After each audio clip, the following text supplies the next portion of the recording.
So the old earthquake machines are kind of a pain in the butt to find bricks and wood and things like that.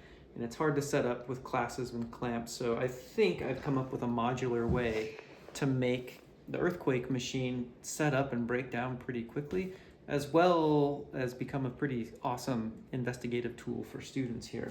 So this is the whole thing. I'm about half a meter short. I got other pieces printing still, but basically here's how fast it sets up. It's just these modular pieces of 3D printed plastic with a groove that sets like this. They just dovetail into one another like so. They can't move, they can't slip. This is the typical brick that would go on, but this is 3D printed, and it also has the crank on the back side right here that goes in like so. You have a little bolt that pops in like so. Have a little winch, goes in like that. And then we have the meter tape that can just lay right on here like so. There's a groove and a slot that it pops into just like this, and you would be able to take this down when you're ready to go with that. And then on the bottom of this brick, there are interchangeable plates that you can use different sandpapers that have been contact cemented on there, and you can change different frictions. It's also open so that you can add bags of sand or something like that to change the mass to help change the friction as well. And then the other idea here is this is big enough to fit a cell phone, so that if you have the MyShake app, you can go into the more section of the MyShake app, go to sensor or any accelerometer, and you can actually record on the accelerometer the different motions of this.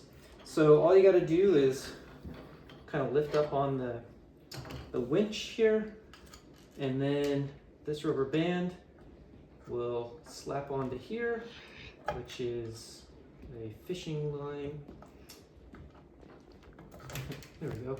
It's a fishing line swivel, snap swivel, that it's all swiveled in right there. And then what's kind of cool about this is there's a clicking motion with this, and it also prevents the knob from sliding back once tension has been applied to it. So when we're doing this, you can basically model, and a model that I use in my class, that one click represents 5 years of passage of real time. What's kind of cool is this section, just like in the regular earthquake machine, represents kind of the elastic nature of Earth's crust.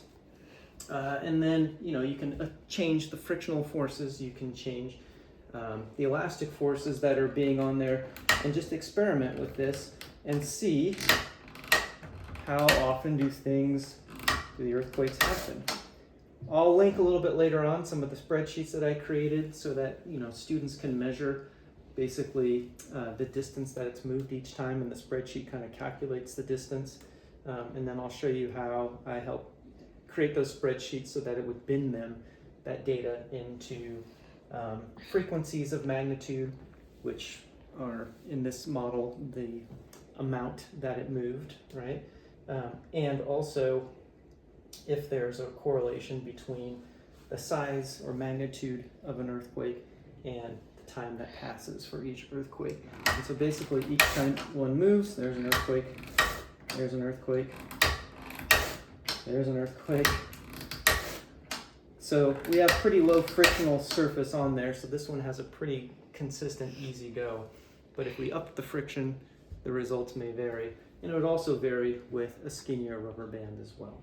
So these are really cool things that you can have different groups play with, but as you can see, it got set up in like 35 seconds or less than a minute, and hopefully this makes it really fun and easy, and it packs down small and makes it very portable.